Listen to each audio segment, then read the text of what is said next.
സഞ്ചാരം എന്ന പരിപാടിയിലൂടെ മലയാളികൾക്ക് വളരെ പ്രിയങ്കരനായ വ്യക്തിയാണ് സന്തോഷ് ജോർജ് കുളങ്ങര. വലിയൊരു ആരാധക നിര തന്നെയാണ് അദ്ദേഹത്തിന് സ്വന്തമായി ഉള്ളത്. പൊതുവെ അദ്ദേഹത്തെ സോഷ്യൽ മീഡിയയിൽ ഒന്നും അത്രയ്ക്ക് കാണാറില്ല. എന്നാൽ അടുത്ത കാലത്തായി അദ്ദേഹം നിരവധി ഇന്റർവ്യൂസ് ഒക്കെ നൽകിയതായി നമുക്ക് കാണാം. നിരവധി യൂട്യൂബ് ചാനലിലൂടെ അദ്ദേഹം തന്റെ ആദർശങ്ങളെക്കുറിച്ചും തന്റെ യാത്രകളെക്കുറിച്ചും നിരവധി കാര്യങ്ങൾ വെളിപ്പെടുത്തിയത് നമ്മൾ കണ്ടിട്ടുണ്ട്. ഏറ്റവും ചെലവ് കുറഞ്ഞ് എങ്ങനെ യാത്ര ചെയ്യാം, എവിടേക്കൊക്കെ പോകാം എന്നതിനെക്കുറിച്ചെല്ലാം സന്തോഷ് ജോർജ് കുളങ്ങര വെളിപ്പെടുത്തി രംഗത്തെത്തിയിരുന്നു. നമുക്കൊരു 30,000 രൂപ അല്ലെങ്കിൽ 40,000 രൂപയുണ്ടെങ്കിൽ അത് വച്ച് നമുക്ക് എവിടെയൊക്കെ പോകാം, എത്രത്തോളം ചെലവ് വരും, അങ്ങനെയുള്ള കാര്യങ്ങളെല്ലാം വിശദമായി തന്നെ അദ്ദേഹം പറഞ്ഞിട്ടുണ്ട്. യാത്രാ പ്രേമികൾക്ക് വലിയൊരു ഇൻസ്പിറേഷൻ കൂടിയാണ് സന്തോഷ് ജോർജ് കുളങ്ങര. എന്നാൽ അടുത്ത കാലത്ത് അദ്ദേഹം മൈൽ സ്റ്റോൺ മേക്കേഴ്സ് എന്ന ഓൺലൈൻ ചാനലിന് ഒരു ഇന്റർവ്യൂ നൽകിയിരുന്നു. ഈ ഇന്റർവ്യൂ കണ്ടുകൊണ്ട് എല്ലാവരും അദ്ദേഹത്തിന് ഇപ്പോൾ കൈയടിക്കുകയാണ്.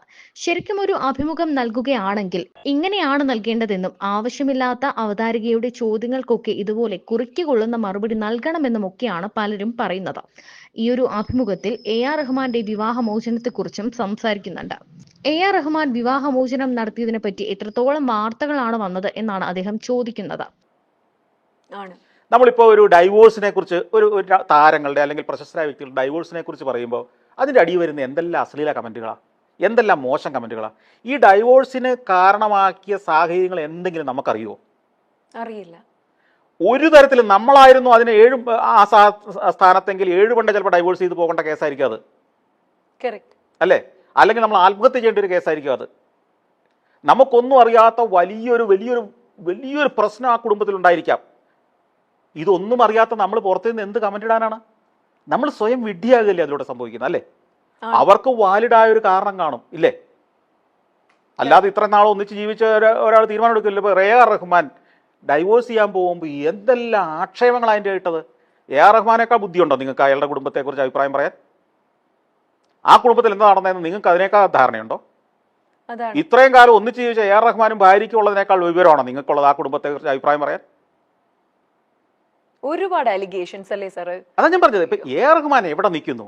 അയാളുടെ പ്രതിഭ കൊണ്ടും ബ്രില്യൻസും കൊണ്ടാണ് അയാൾ ഇന്നത്തെ അയാളായത്. അല്ലാതെ നമ്മൾ ആരും സ്പോൺസർ ചെയ്തിട്ടല്ല.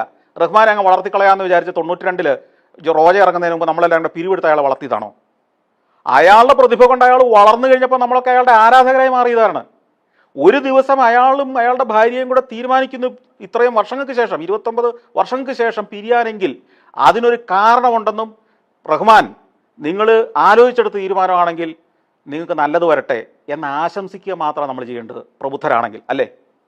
നിങ്ങളുടെ തീരുമാനം ശരിയാവട്ടെ, ഇനിയും എന്തെങ്കിലും സാധ്യതയുണ്ടെങ്കിൽ ഒന്നിച്ചു പോകാൻ ശ്രമിക്കൂ, ഞങ്ങൾ അതിനുവേണ്ടി പിന്തുണ നൽകുന്നു, പ്രാർത്ഥിക്കാമെന്ന് പറയുന്നിടത്താണ് മാന്യത.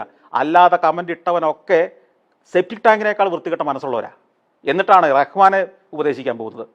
വ്യക്തിഹത്യ ചെയ്യുന്നതിൽ സോഷ്യൽ മീഡിയ മുൻപന്തിയിൽ തന്നെയാണ്. അടുത്ത കാലത്താണ് AR റഹ്മാന്റെ വിവാഹമോചന വാർത്ത ശ്രദ്ധ നേടിയത്. അതിനെക്കുറിച്ച് എന്തൊക്കെ കാര്യങ്ങളാണ് ആളുകൾ പറഞ്ഞത്? ശരിക്കും എന്താണ് അദ്ദേഹത്തിന്റെ വിവാഹമോചനത്തിന്റെ കാരണമെന്ന് ആർക്കെങ്കിലും അറിയാമോ? ഇത്രയും വർഷങ്ങൾക്ക് ശേഷം അദ്ദേഹം വിവാഹമോചനം ചെയ്യാൻ തീരുമാനിച്ചുവെങ്കിൽ നിങ്ങളുടെ തീരുമാനം ശരിയാണെങ്കിൽ നിങ്ങൾക്ക് നല്ലത് വരട്ടെ എന്ന് പറഞ്ഞ് അദ്ദേഹത്തെ ആശംസിക്കുകയാണ് വിവരമുള്ളവർ ചെയ്യേണ്ടത്. അല്ലാതെ അദ്ദേഹത്തെക്കുറിച്ച് ഇത്തരത്തിലുള്ള വാർത്തകൾ പറഞ്ഞു പരത്തുകയല്ല വേണ്ടത്.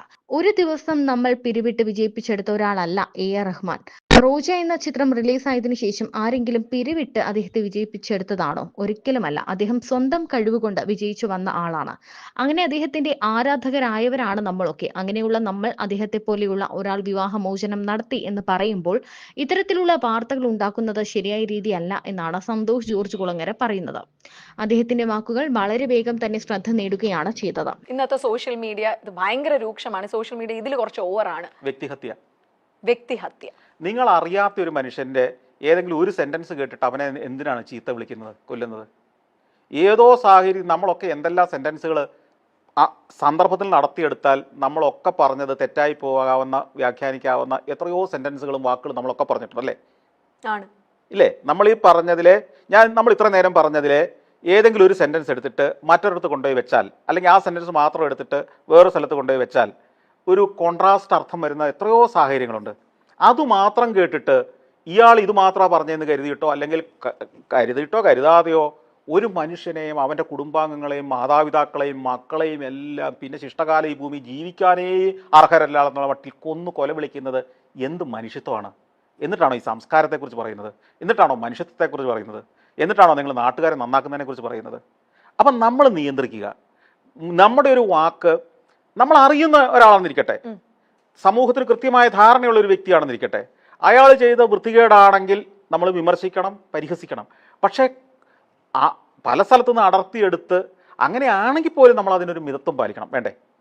നമുക്കറിയാത്ത സാഹചര്യങ്ങളിൽ ഈ വ്യക്തിഹത്യകൾ ചെയ്യരുത്. കാരണം അത് എത്ര കുടുംബങ്ങളെ തകർത്ത് കളയും. ഞാനൊരു കാര്യം ചോദിക്കട്ടെ, ഞാൻ പറഞ്ഞൊരു വാക്ക്, ആ വാക്ക് മറ്റൊരു സാഹചര്യത്തിൽ വേറൊരു ഇൻ്റർവ്യൂവിൽ വേറൊരു ചോദ്യത്തിന് ഉത്തരമായിട്ട് പറഞ്ഞത് എടുത്തിട്ട് ഇയാൾ ഇന്നയാളെക്കുറിച്ച് പറഞ്ഞത് കണ്ടോ എന്നൊക്കെ പറഞ്ഞിട്ട് ഒരു കഷ്ണം എടുത്തിട്ടിട്ട് ഇതങ്ങോട്ട് ഇടും. ഇത് കാണുന്ന വിചാരിക്കുന്ന ആൾ അതങ്ങ് വിശ്വസിച്ചിട്ട് എന്നെയും എൻ്റെ കുടുംബത്തെയും എല്ലാം അങ്ങ് ചീത്ത പറയും. ഇതൊന്നും അറിയാതെ ഏതോ ഒരു കോളേജിൽ പഠിച്ചുകൊണ്ടിരിക്കുന്ന എൻ്റെ മകൻ അതവിടെ ഇരുന്നിട്ട് കാണുകയും അവൻ്റെ കൂട്ടുകാർ അവനെ അത് പരിഹസിക്കുകയും അവനെ ആ ക്ലാസ്സിൽ ഒറ്റപ്പെടുത്തുകയാണെങ്കിൽ നിങ്ങൾ ചെയ്ത ദ്രോഹം ആരെയാണ് ബാധിച്ചത്? ഇതൊന്നും അറിയാത്ത, നിഷ്കളങ്കമായ, ഇതൊന്നും അറിയാതെ ജീവിക്കുന്ന ഒരു മനുഷ്യജീവിയല്ലേ അത്. അവൻ അതിൻ്റെ പേരിൽ ഡിപ്രഷൻ ബാധിച്ചാൽ, അല്ലെങ്കിൽ അതുപോലുള്ള കുട്ടികൾ ആത്മഹത്യ ചെയ്താൽ നിങ്ങൾ ആ കുടുംബത്തിനുണ്ടായ, ആ ജീവിതത്തിനുണ്ടായ നഷ്ടം തിരിച്ചു കൊടുക്കുമോ? ഇത് ഓരോ ആളും ഓരോ കമൻ്റ് ഇടുമ്പോൾ ശ്രദ്ധിക്കേണ്ട ഒരു കാര്യമാണ്. ഇത് നിങ്ങളുടെ കുടുംബത്തിലാണ് സംഭവിച്ചെങ്കിൽ എന്തായിരുന്നു ചിന്തിച്ചിട്ട് വേണം ഒരു കമൻ്റ് ഇടുമ്പോൾ, ഒരാളെ നിങ്ങൾ വ്യക്തിഹത്യ നടത്തുമ്പോൾ നിങ്ങൾ അതിന് മുതിരുന്നതിന് മുമ്പ് ഇത് തീർച്ചയായിട്ടും ചിന്തിച്ചിരിക്കണം.